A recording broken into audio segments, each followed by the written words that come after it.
I want to welcome everyone to the webinar of Criminal Leviathans, How Prison Gangs Organize Crime and Threaten the State from Behind Bars. My name is Laura Rodriguez, and I am a research regional manager for IPA in Latin America and the Caribbean. I'm currently posted in the Dominican Republic, where I serve also as country representative for IPA. Today's webinar is the second of our webinar series on crime and violence in Latin America and the Caribbean.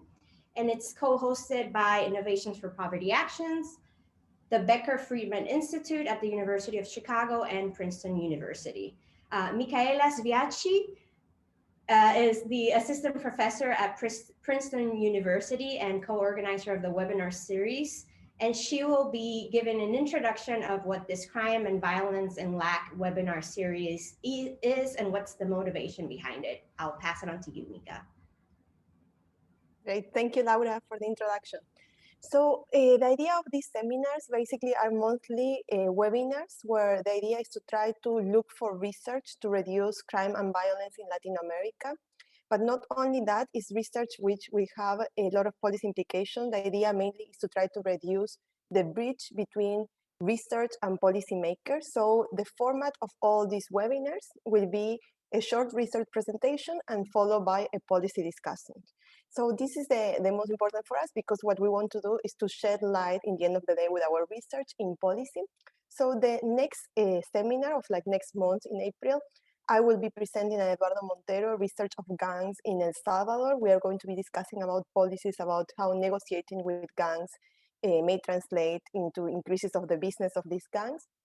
And we will also have in the following months presenters like Beatriz Magaloni from Stanford University and Jorge Tamayo from Harvard Business School, who will be presenting their research in Brazil and also in Colombia. So let's start now. Laura, I give you the word. Awesome, thank you for that. So as Mika mentioned, the motivation behind this webinar is to shed light on novel research in crime and violence in LAC, but also connecting with some decision makers and policymakers to use the research that's being conducted in academia. So bridge that gap a little bit. So we are very lucky to have two panelists deeply immersed on the challenges of fighting crime and criminal governance with us today.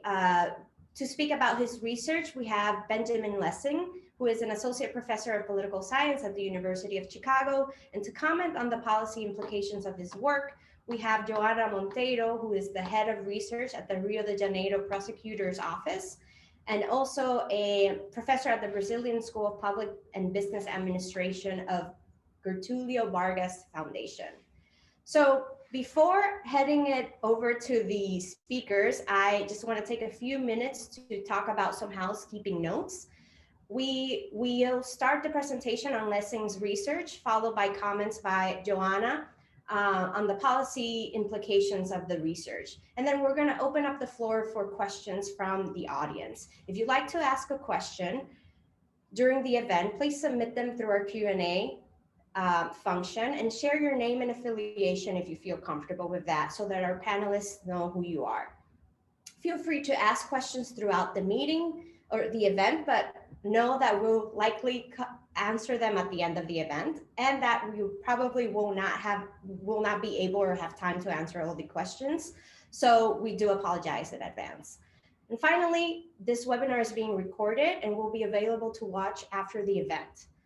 So we appreciate you sharing the link with any colleagues you think might be interested in the topic. También recordarles a los que se acaban de unir que contamos con traducción simultánea del evento. And without further ado, I'm going to pass this on to Benjamin. I think I'll leave you to share your screen, and the floor is yours. And I think you're muted. Yeah. How's that? Perfect. Anybody, can I get just a thumbs up? You guys can hear me okay? Yeah, we can hear you. Okay, great. Laura, thank you so much for having me. Mika, thank you very much for this invitation. This is fantastic, and I'm honored and thrilled to be here at the sort of early stage, among the first participants in this great initiative. I think it's fantastic, and I look forward to tuning into some of the upcoming events. Gracias a todos que me escuchan en español. Espero que consiguen entender lo que tengo que para decir y cualquier pregunta, por favor, después puedes escribirme si algo no quedó claro. So today I'm going to be, let me just share my screen here. All right. Today I'm going to be presenting what is sort of a book project, and that's probably a little bit unlike some of the other presentations you'll have in this series. It's not a single paper, and it's not a policy evaluation per se, or a kind of a sort of experiment or typical kind of I would say sort of causal study. It's more of it's a book length study about a broad phenomenon that is centered in Brazil, but is really a phenomenon of the entire, of what I think of as the entire, what I think of as endemic to high incarceration countries. So what you see in this opening slide here is a little GIF I made of the expansion of the Primeiro Comando do Capital gang. It's a prison gang. It was born in prison. It was founded by a dozen or so inmates as a self-protection group, kind of literally a gang, and has now grown to be one of the largest criminal organizations in Latin America and probably the world. It's thought to have 30,000 baptized members and hundreds of thousands of what they call affiliates, people who do business with the gang, who obey the rules of the gang and respect the authority of the gang, but aren't baptized members. It operates now in every single state in Brazil, as well as many neighboring countries, and is increasingly involved in international drug trafficking to the point where some experts like to think of the PCC as now a full-fledged drug cartel, international drug cartel, or and note that it is possibly working with the Italian mafia. But we need to remember it's a prison gang. It's founded in the prison system. The core of its membership are still incarcerated or recently incarcerated members.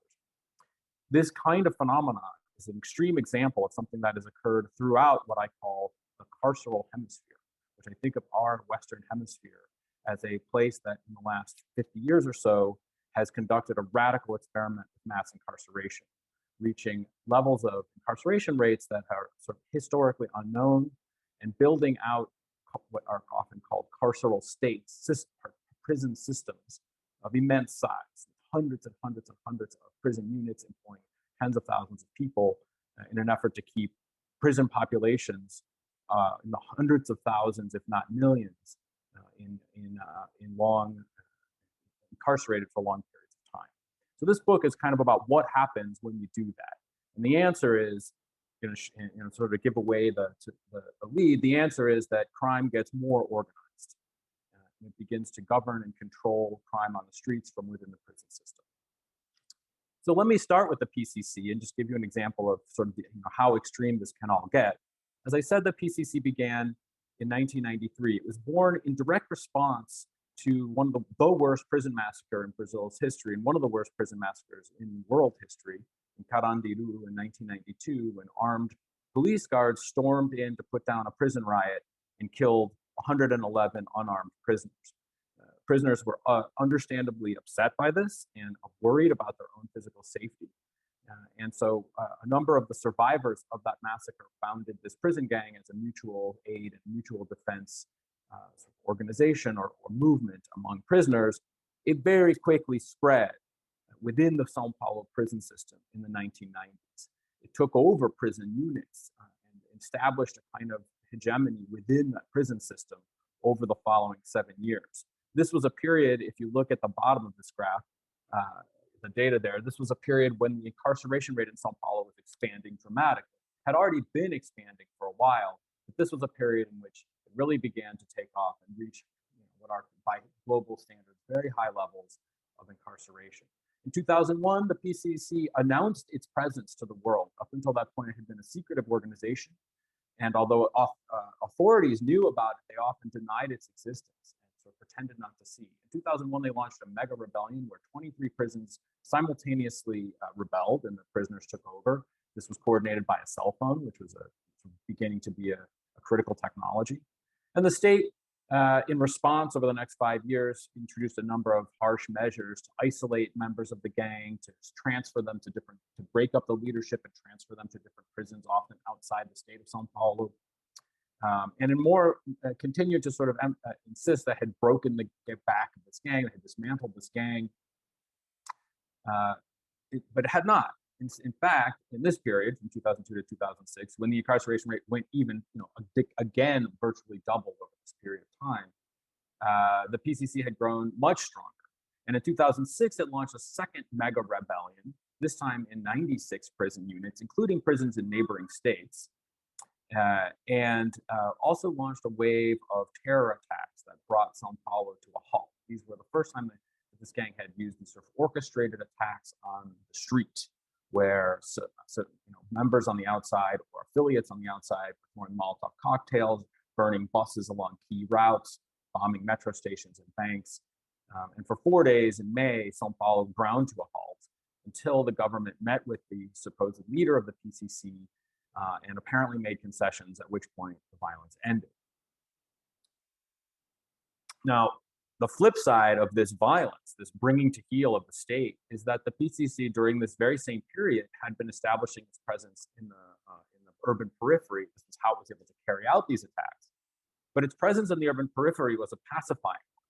The PCC imposed what it calls the lei do crime, which outlaws unauthorized homicides, requires people in the neighborhood to get the PCC's permission before carrying out lethal violence. And in particular, provides justice institutions so that if you have a beef, you go to the PCC and the PCC hears your case and decides whether you should be allowed to punish the person you're accusing.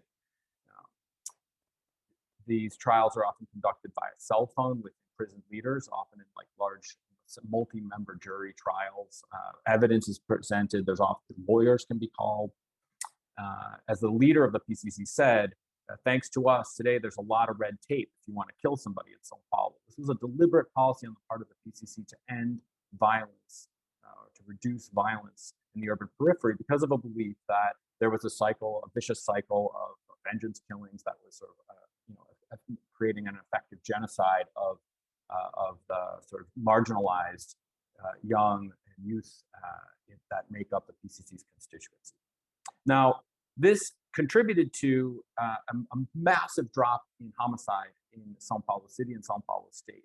There's still an active debate about how much of this drop in homicide is due to ingenious policies put in place by São Paulo city and state governments, and how much is due to the PCC. That's a debate I won't talk about today, but it's an interesting and active debate involving lots of different statistical and quantitative approaches to try to tease this out. But I think that there's no doubt, there's certainly no doubt in my mind, that the fact that there was a massive criminal organization that held an effective hegemony on the criminal underworld of São Paulo contributed to there being this massive drop in homicides. And I'll just leave it at that for today. What I do want to point out is just descriptively the size of this drop. If you look at Brazil's, the total number of homicides for Brazil, which is this line in red here, and then you look at the drop in São Paulo, you look at São Paulo, the rest of Brazil without São Paulo, you can clearly see that the drop in homicides in São Paulo was so large that it bent the entire curve of the nation downward during this period, and that otherwise homicides were increasing elsewhere. You can also see in the graph below that this drop has been steady and has been maintained over time and has continued to slowly drop over the last 5 to 10 years. So it's now at this very low level. There's some variation from year to year, but it's at a different, an entirely different level than it was before the PCC's rise to power. So São Paulo is now this sort of strange place where there's what some authors have described as a killing consensus between the state and the PCC about who can kill and when. And there's a peaceful co-administration of this giant prison system. The prison system has, I think now on the order of 190 prisons in São Paulo. And the consensus is that 90% of these are dominated by the PCC, and that the PCC helps run these prisons. Right? They govern these prisons. In fact, there's very little prison violence in the last 2 decades since the PCC established hegemony. The PCC has also expanded since then. So the graph that I showed on the very first slide, the PCC began around 2010 a very deliberate policy of expansion. It had in previous years sort of expanded in a piecemeal way, but from 2010 onward began to expand deliberately throughout Brazil. And this triggered also the rise of copycat or similar kinds of prison gang organizations throughout Brazil. Where previously, these sorts of organizations were limited to Rio and Sao Paulo. The PCC incorporated this colonial mission into its statute. It has a statute that it's re-edited every couple of times over its history. So its most recent statute literally calls for kind of colonial expansion and recognizes that this is a multi-state, if not multinational, kind of organization. Here's some data that from PCC's own internal accounting, its own internal census of members, that shows just from in a few years how quickly the population of PCC members in each state increased. Right? This is due to their deliberate policy of baptizing as many new members as possible as a part of a campaign to sort of establish its presence throughout the country. However, this campaign was to some extent foiled by the rise of these local factions. Right? So you see here a panoply of local factions from different states that use the same sort of technology. They have a name, Primeiro Grupo Catarinense. They have an abbreviation, PGC or FDN or RN, it's SRN. So these groups all represent local factions, often, not always, but often allying with Rio's Comando Vermelho faction, which is older, and kind of keeping the PCC out. So the result has been clashes. It got very violent around 2017 with some extreme cases of prison violence occurring as the PCC's forward colonial expansion met the kind of counterforce of these local factions. So that's the world that Brazil, that's what Brazil looks like today. You have the war has sort of there's been some retrenchment, and every state in Brazil has factions. Most states have 2 or 3 factions, including some presence of the PCC and including some local faction, and often including a local representative of the Comando Vermelho as well. This kind of attacks that the PCC did in 2006, which at the time were quite stunning, remain some of the largest attacks. But the form of a prison gang orchestrating street-level attacks as a terror tactic has become increasingly common. So part of this project, I've coded these kind of orchestrated waves of attack events over the course of the last, since 2006. And, not terribly surprisingly, but still, I think in a striking way, you can see how this strategy, this tactic spread from Rio and Sao Paulo to really throughout Brazil. And so many states now have been subject to the debilitating waves of attacks with multiple bus burnings or bombings or other kind of violent events timed together and orchestrated from within prison. And the authorship of those attacks has changed over time, where if you look here, you can see that the total amount is increasing, but also that different groups are now getting involved. And so new groups beyond the PCC and the Comando Vermelho are carrying out these kind of attacks, which indicates the level of sophistication of these groups. These are small groups, small states, yet they're able to sustain these kinds of Sorry, attacks. Ben. Sorry to interrupt you. I'm just getting words from the translator that your mic seems to be going on and off, and it's making it a little bit difficult for translation. So absolutely, yeah. Let's try. I'm going to now switch. This is what I was worried about. I'm going to switch to this other microphone and see if it works better. Great, thanks. Is this any better? And is there someone who can give me a thumbs up or a thumbs down, and I'll if this is any better? I can hear you clearly. I don't know if the translator have that same reaction, but let's just go ahead and just jump in if you need me to switch back. Exactly, I'll jump in. Okay. All right. So, and I'm going to quickly try to give you a sense of what some of this looks like, what some of this factionalized Brazil, this world of prison gangs, or as I call them, and we'll explain in a second, criminal Leviathans. So this is Fortaleza in Ceará state. This is in the northeast of Brazil. It's way outside the sort of industrial and economic heartland of the southeast, right? Rio, Sao Paulo, Minas Gerais, even Brasilia. This is way up in the northeast. It's a border state. It's a place where the Comando Vermelho has a base, the PCC has a base. It's a homegrown gang. Ceará, like Sao Paulo, had a homicide wave followed by a big drop in 2016. And like Sao Paulo, the local officials claimed that it was because of their program, Ceará Pacífico, and all of their enlightened public policy, But the prison gangs had also, and just at this time, they had announced what they called a union of gangs. They had shown their presence. Again, they had kind of grown in secrecy. They presented themselves to the city and to the state by announcing a peace pact, a truce among the gangs that was announced through spray paint and all kinds of announcements. They even held a march called a crime march, where they told gang members, you know, it used to be all these little street gangs who fought with each other. They had them all march together and say, now we're all one. And these orders came from the prison leaders of these prison gangs. And so this was the very process by which local myriad street gangs get coalesced into these larger prison-based criminal networks.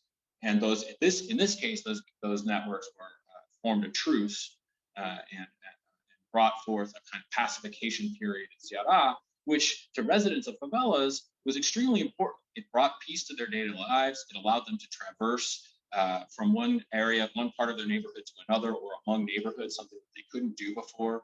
This won a great deal of popularity for prison gangs. They put an end to kind of micro-level gang skirmishes that had been very destructive for the life of these communities. This truce broke down in the 2017, 2018. Violence came back now at a higher level as the gangs were fighting amongst each other. Spike in homicides. Not totally clear why this truce broke down. I think that's one of the important, maybe most important research frontiers, is to try to understand why and when peace or war or some intermediate level of fighting amongst criminal organizations happens. Right? This is a very difficult question, but it's obviously incredibly substantively important. Then in 2019, there's another truce. We go back to a union of gangs, and this time it's in order to launch a system, orchestrated wave of attacks. From the beginning of the first 3 months of 2019, there are hundreds of attacks throughout the state carried out in the name of these 3 prison gangs. The largest wave of attacks since the 2006 attacks in São Paulo. And they're all explicitly aimed at getting this guy, the director of prisons, to resign. They're accompanied by explicit demands by the gangs to have this guy resign because he's a tough guy. He wanted to mix the gangs together in prison, and the prison gangs didn't like him. So just this guy's very presence alone brought the gangs together, brought this pact, and set off this wave of attacks. So here you see one of the many letters that the gangs sent to the governor, threatening more terrorist violence if he didn't sack this guy. And so something what I would call violent lobbying. The first book I identified this kind of tactic, right, where you use violence to try to get the jury policy changed. It didn't work. The guy didn't leave. He's still in power, and he did mix the gangs together. But if you look at the evolution of homicides, monthly homicides in Ceará, you can really see these periods where the gangs were at peace with one another. It's obviously not the only factor, but particularly in 2009, homicides declined rapidly and by more than half, and held throughout 2019 as the gangs really tried to push this guy out.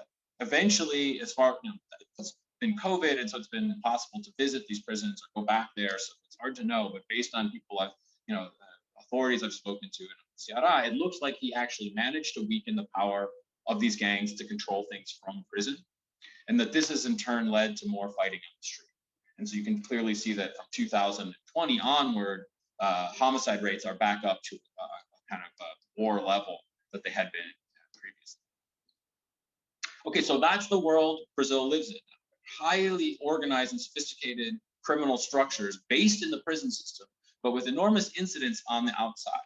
And to the point where levels of violence at the macro level on the outside are probably, I don't know, I can't say this with 100% certain, probably the most important factor is what's going on with these factions. If you made me the Secretary of Public Security of any state in Brazil, the first thing I would ask is how many factions are there? Are they at war with each other? Everything else, all the other factors that feed into homicide that we know are important, and feed into violence we know are important, I think are swamped by this one factor. I think there's plenty of other graphs like this that you can look at to convince yourself of that fact. Okay, I want to talk a little bit about the book and what my argument is, what my contribution is in terms of, this is maybe a little bit more theoretical.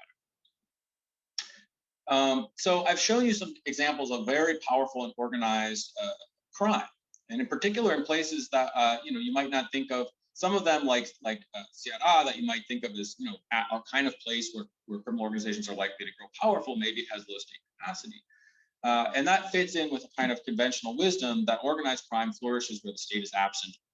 It's kind of a common starting point for the analysis of organized crime.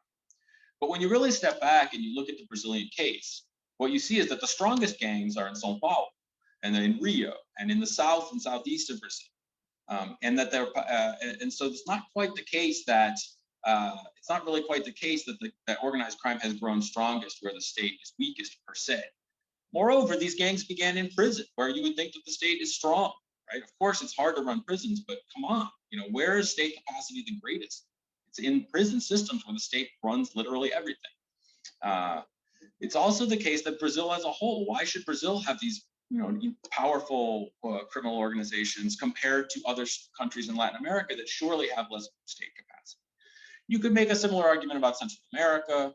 El Salvador has the strongest MADAs of the three countries of the Northern Triangle countries, and it doesn't have the weakest state, I would argue. I don't know, Mika can jump in on that.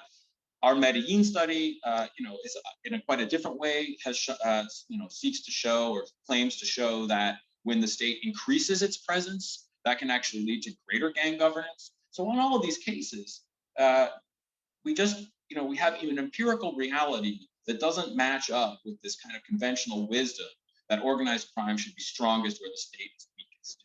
And it leads to the intuition behind my book, which is that some aspects of state capacity, some forms of state action, muscular state action, strengthen. Now, this might not sound terribly, innovative, especially if you're familiar with literature on mass incarceration in the U.S. A lot of the literature on mass incarceration in the U.S. has pointed in the direction of two sort of key findings. One is just that as you build out prison systems and you engage in mass incarceration as a policy, you build a carceral state. You build an administrative apparatus that, just like other aspects of the state, has its own forward momentum and has its own structures, has its own interest groups, and so on and so forth. The other key finding, or sort of set of findings, is that mass incarceration can often increase criminality. And it does through lots of mechanisms. Certainly at the individual level, it looks like spending time in prison can make you more apt to commit crimes. It certainly also can criminalize entire groups of families and communities where prisoners come from. It criminalize oftentimes whole areas of cities, criminalize social welfare and immigration. And so in these ways, it can expand the criminal domain. The very act that you engage in mass incarceration tends to create more crime, depending on how you sort of think about the concept.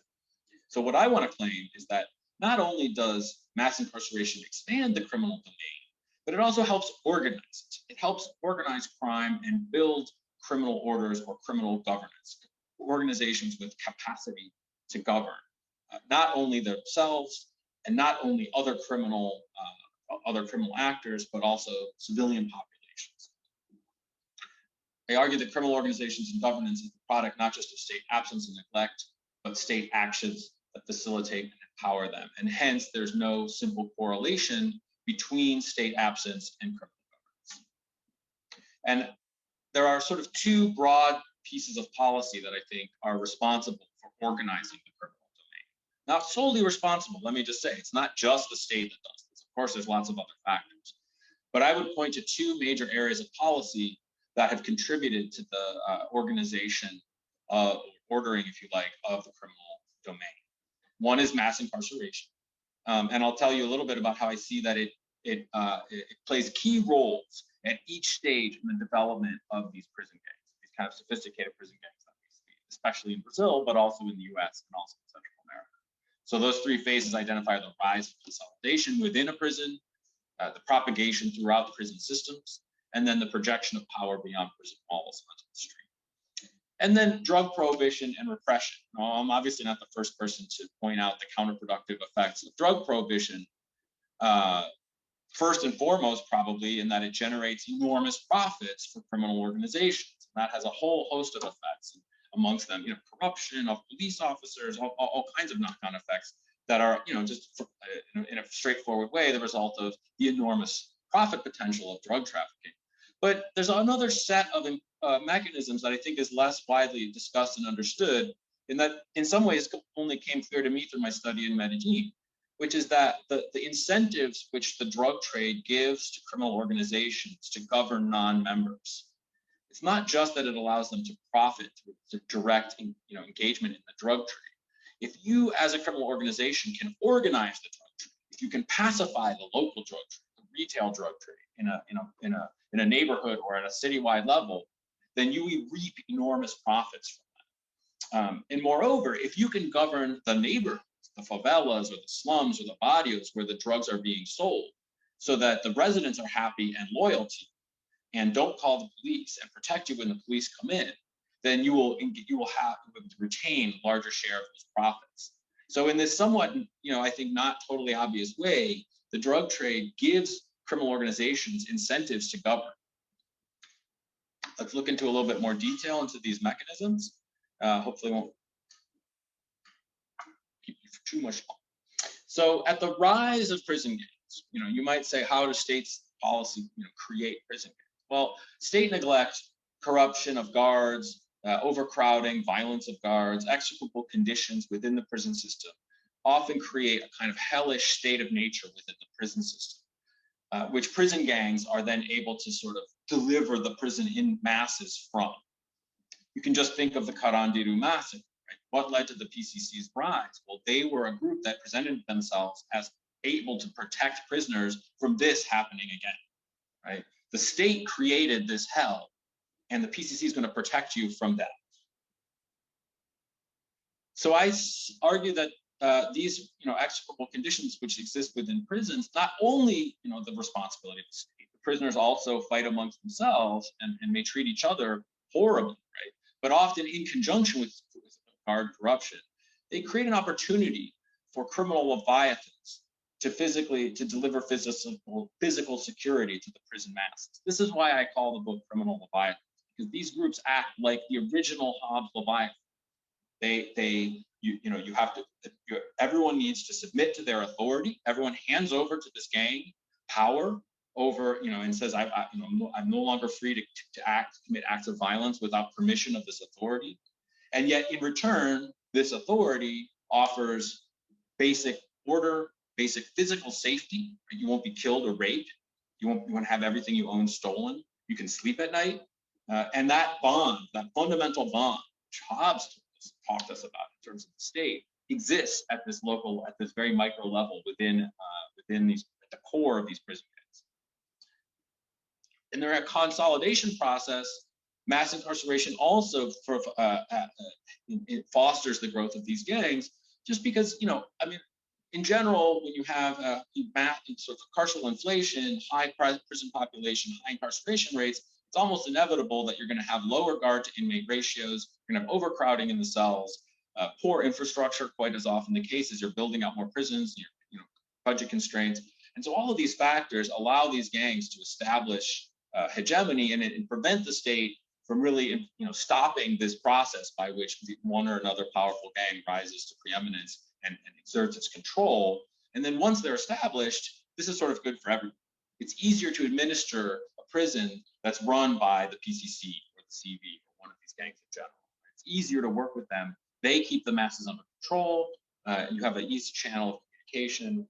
And so in this way, you're not only swelling the pool of recruits that could join these gangs, but you're also increasing the size of their political constituents. At the end of the day, the PCC can only control 180 prisons in the state of São Paulo because there's 180 prisons in São Paulo for the PCC to control. Just some data on mass incarceration and overcrowding in Brazil. You can see that as the prison population rises, it's almost always the case that the number of vagas, the number of space for prisoners, can't keep pace. And so the deficit rises, the deficit of cell space. What does the government do over and over again? It makes these mistakes, right? It tries to break up the leadership. It sends the leaders outside the state to other states to try to isolate them, and they end up spreading the gangs. At least this has been the case in Brazil. It's also been the case in the United States. In Central America, it's like at an even crazier level. The United States deported the leaders of the Maras from California, and they went to Central America and brought the Mara phenomenon to Central America. So this process, the state has been absolutely critical in spreading the human capital necessary to create these prison gangs and to organize prison life this way.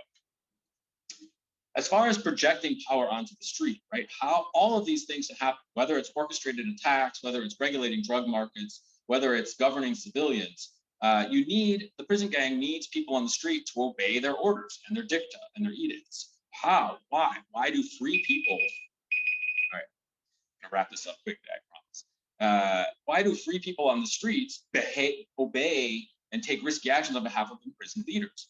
The answer is that not to put too fine a point on it, but the key part of the answer is they think they're going to go back to prison, right? They expect to go back to prison.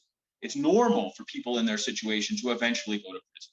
Right? It's part of a life course, as the prison scholar Bruce Western says. If that's the case, then prison gangs actually benefit from and even depend on high incarceration rates.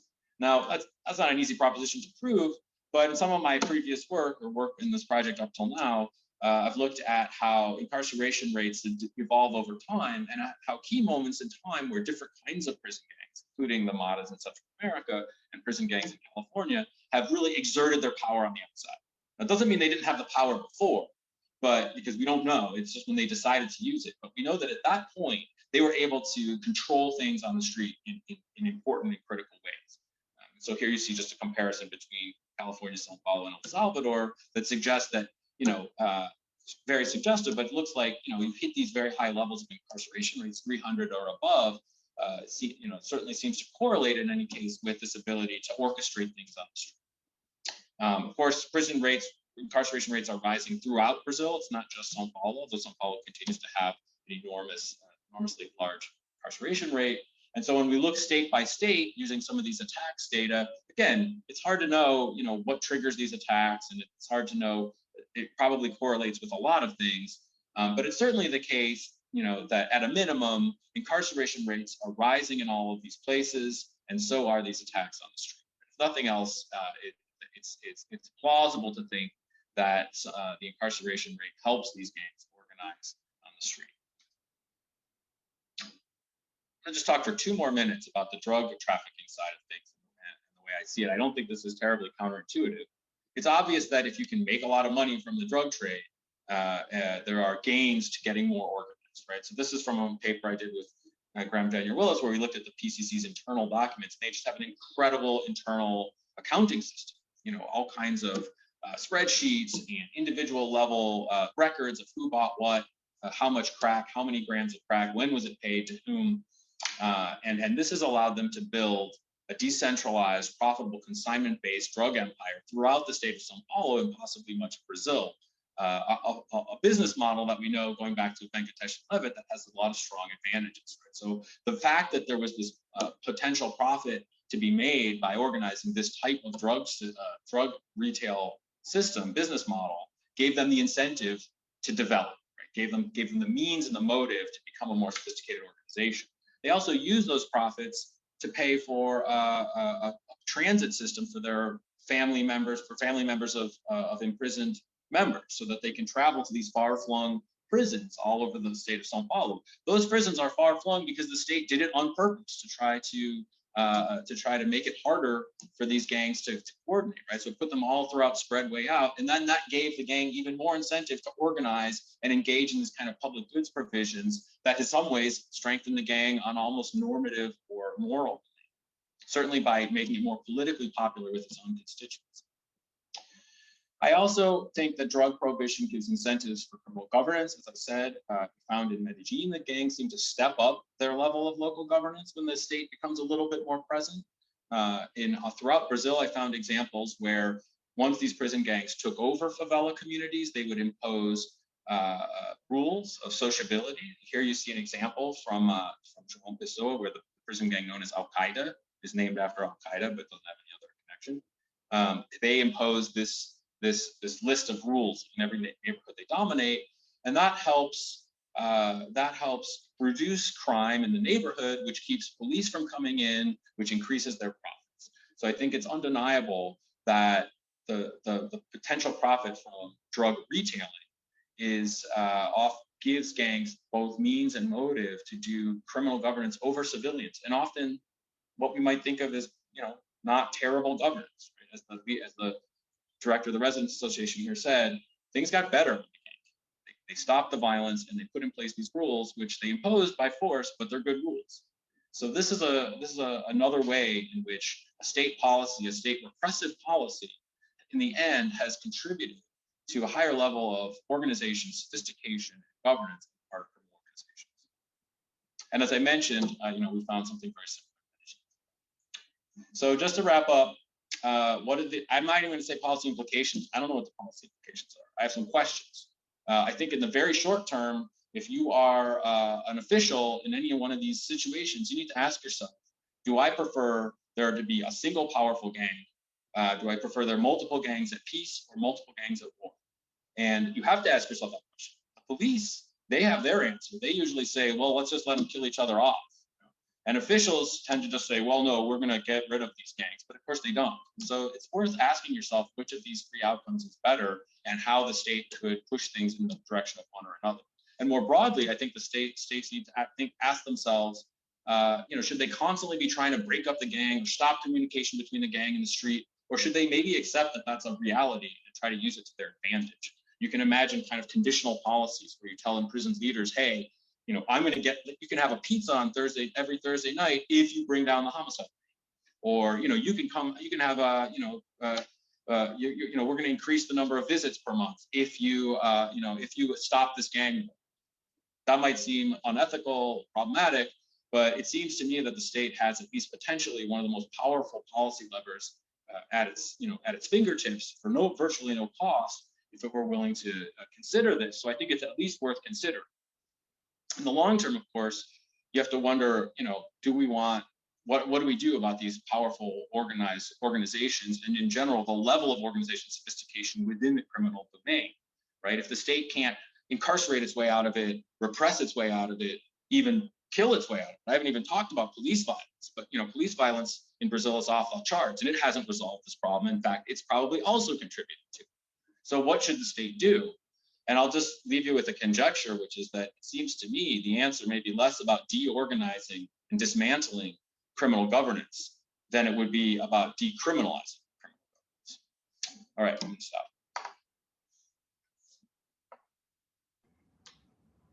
Fantastic. Thank you, Ben, so much for that. I will now pass the word to Joana.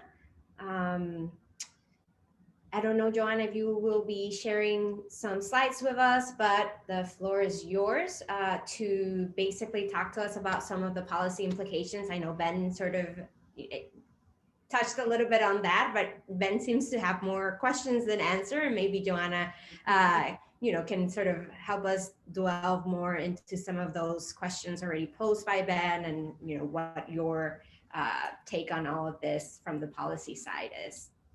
The floor is yours. Thank you very much, Laura. So it's a great pleasure to be here to join Benjamin in this discussion.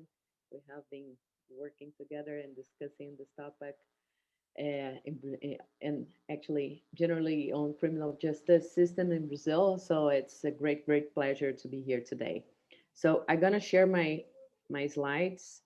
Okay, so I think the first thing when we think about what we learn from Ben's work, I think first we can draw some general lessons and then specific lessons related to prison gangs. First is that I think one of the key messages is our fight against organized crime is not working.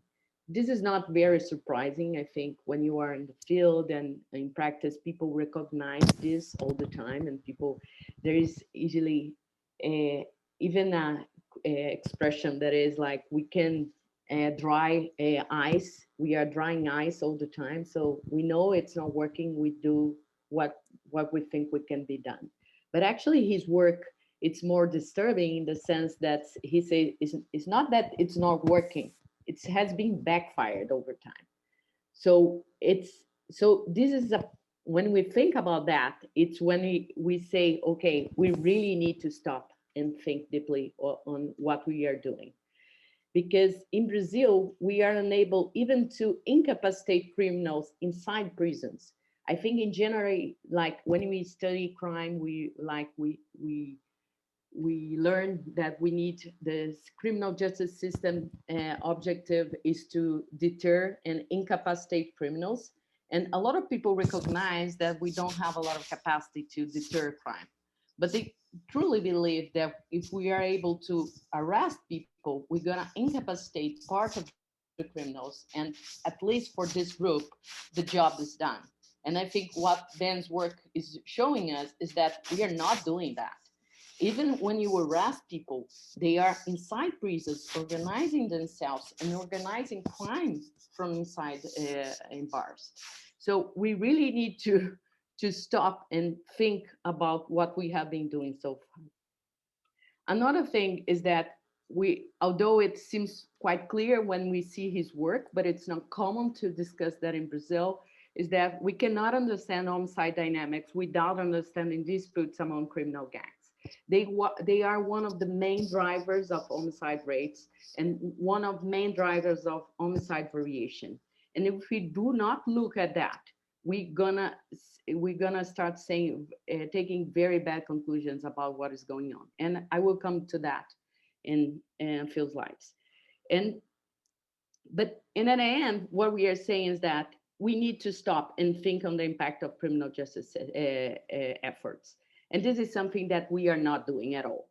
And I will go back to that point again later. So, and what we know from, and what are the lessons for the fight against prison gangs? So once I have already noticed that and mentioned that the problem does not disappear once we put people in prison. I think this is it can be like very obvious for the people who work on the subject, but it's not obvious for ordinary people in Brazil. We really do believe that once we arrest people, like we demand and desire that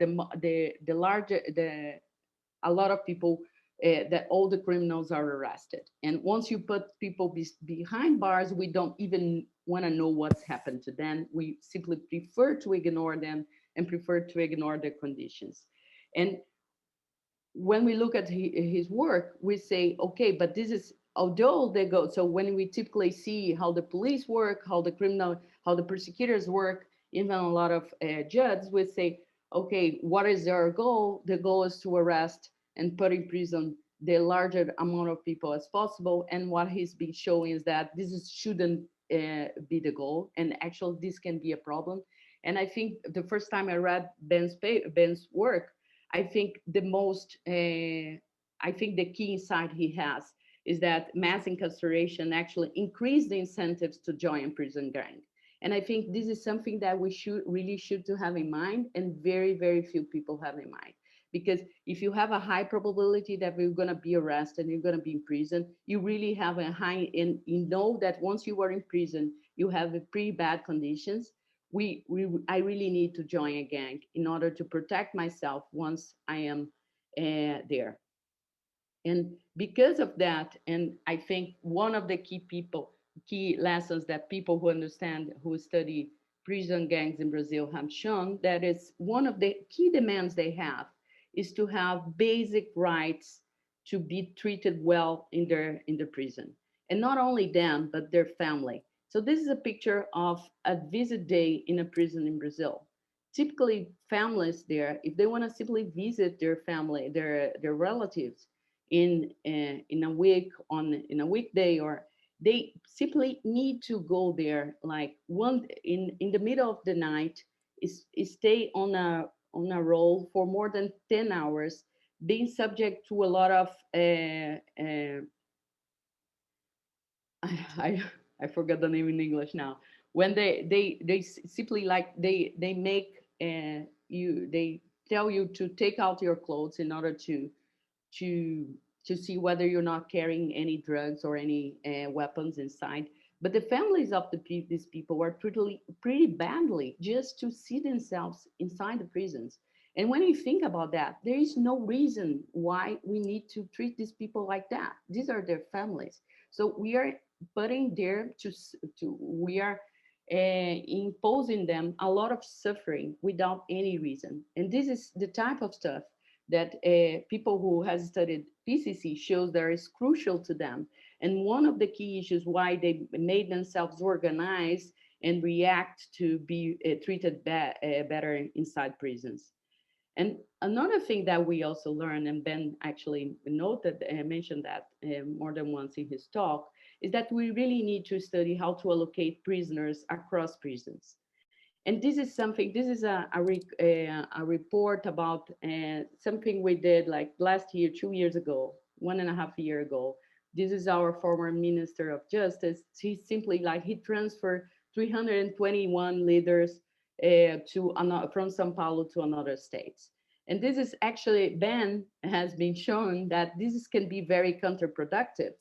But the problem is that people don't even discuss whether this can be good or not. People are completely sure that this is a great measure. I'm not saying it's not. I'm saying that we really don't know. And actually, Ben's work is showing that it may be counterproductive, particularly for other states. We don't know even for Sao Paulo it's a good measure or not. But where I'm claiming that this is actually a good example, a good policy that can be studied, but above all, we need to have the curiosity and the desire to understand the consequences of the initiatives that we do. And what we need in order to improve our understanding of criminal justice system actions. So this is something that it is a very basic roadmap for anyone who wants to do research, but I'm talking here in a policy making point of view that first, we need to have data, and we don't have enough data. We don't have frequent, fine-grained data on several dimensions. For instance, even to get data on prison system is it's very difficult in Brazil. It's not, we only have for the federal level, we don't have for the states. It's not fine-grained, we don't have a lot of stuff. And especially if we want to understand, for instance, homicide trends and what is going on in Brazil, we need at least, as Ben showing, that have some type of division that Colombia, for instance, have. That is, what is the share of the homicides are caused by gangs or grupos delincuenciales, and what are the share of homicides are motivated by other causes and other things that are not related to gangs. Because gangs, as Ben has shown, and as other researchers have shown, it does vary a lot. Gang disputes impact a lot homicide rates. And if we really want to understand where we are going on, we need to have at least this big division between homicides promoted by gangs and homicides promoted by other people. And the other thing we need is that once you want to do a research is that we need hypotheses on the main cause of change. And we don't even have that in Brazil.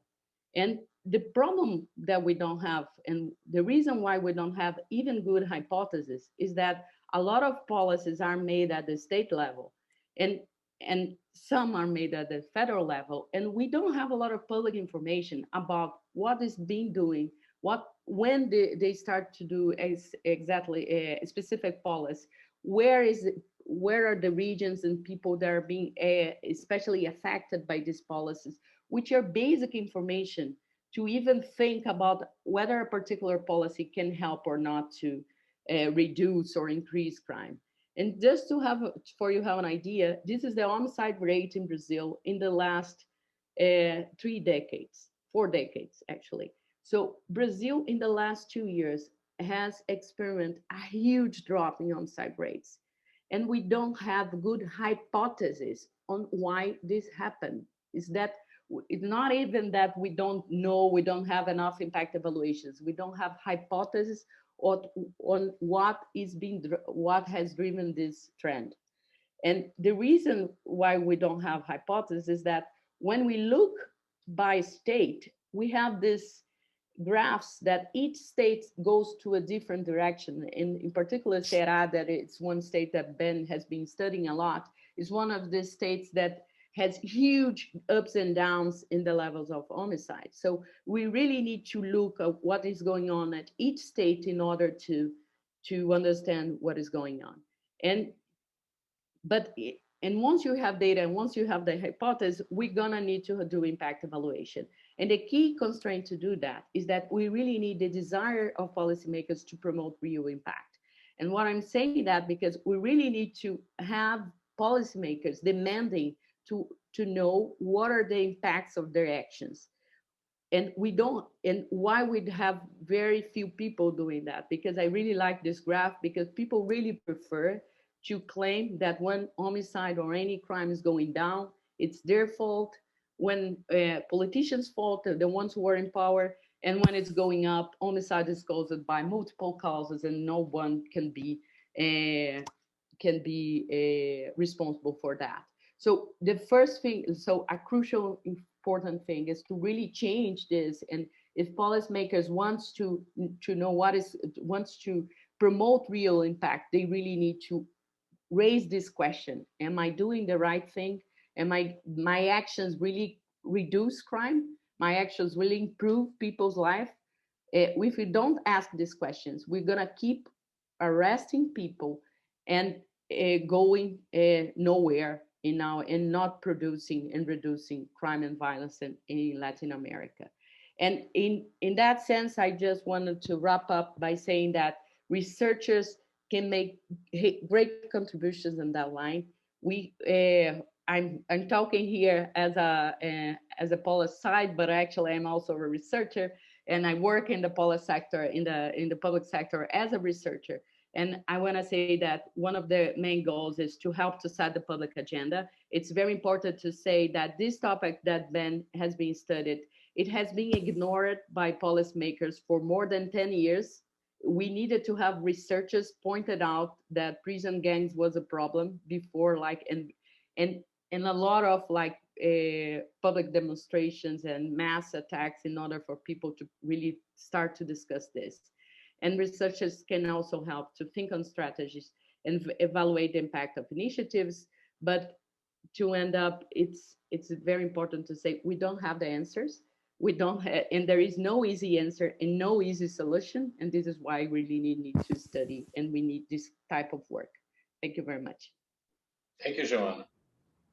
Fantastic. Thank you, Joana. I think, yes, at the end of the day, we probably have more questions than answer, and that is typically the case with interesting research. I know we are a little bit over the time, so I'm gonna thank everyone who has joined us and is sticking with us. I think we're gonna do just one question because we're really at the end of the rope here.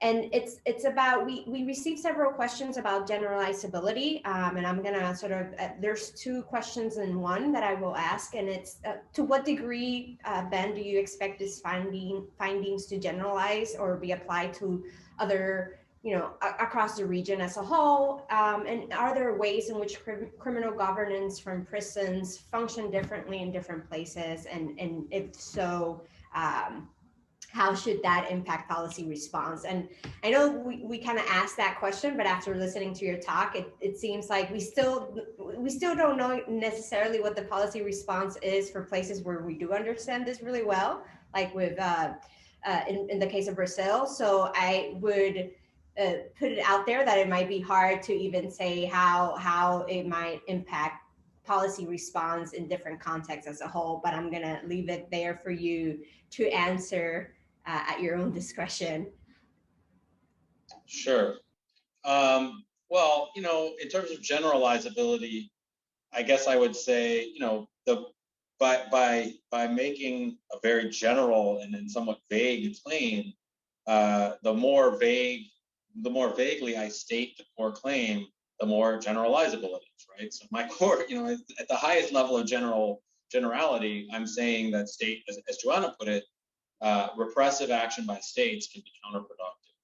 I think that's pretty generalizable because you can find all kinds of examples of that all over the place.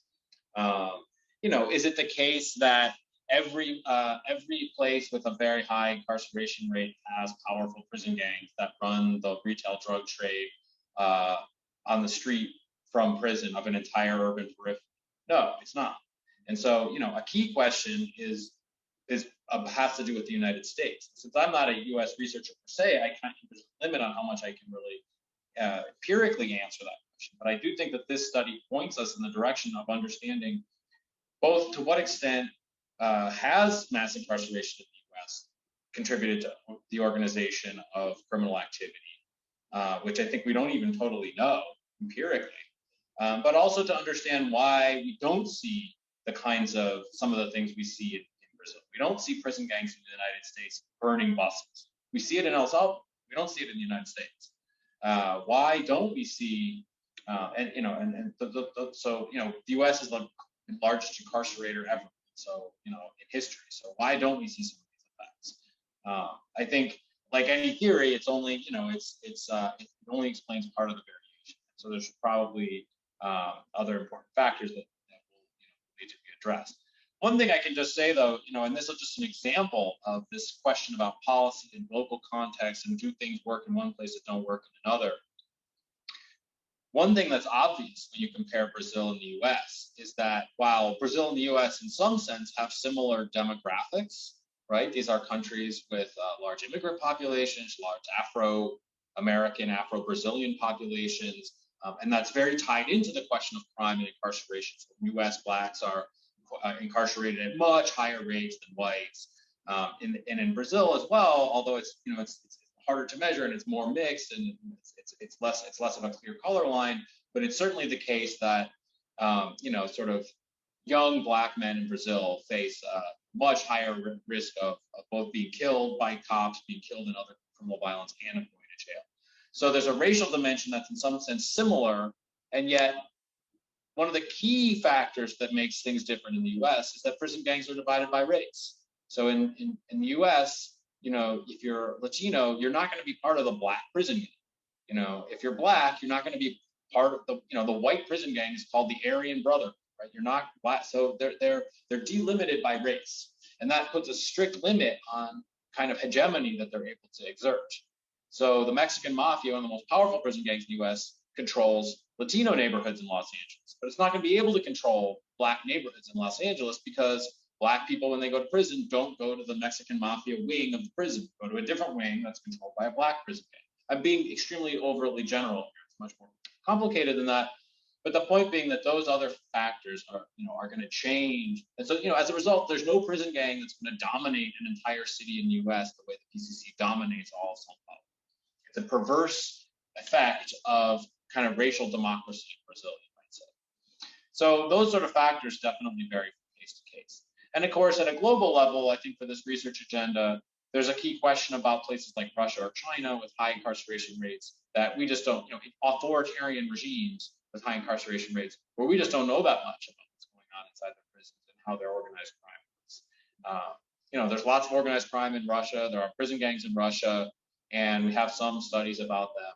It may be that under an authoritarian system, some of these concerns are mitigated, right? The government just works with the gangs or something like that, or and it's not. There's less of a public, there's less of this sort of public opinion problem. So I think those are all really important questions. I think the core of my theory, I hope, has some generalizability, but of course, when you go applying it to other cases, you need to take into account the specifics of those cases. The Maras, there's going to be a chapter about Central America, and of course, the Maras generally don't have large retail drug trades going on in the peripheries of Central American cities. So although they look like the Brazilian case in many ways, they don't have that powerful source of income, and so that changes things in other ways, in my view. Right, they're governing in order to tax the population rather than make money off of this retail drug trade. So that I think is another key factor that's going to change something. Great, fantastic. Well, now we're really over the time, so I want to take this moment to thank Ben and Joana for joining us, obviously Mika as well, and everybody who was present in the event. I left the slide up just to remind everyone that this will be a monthly webinar, and our next encounter will be April 27, where we'll hear from Mika and her work.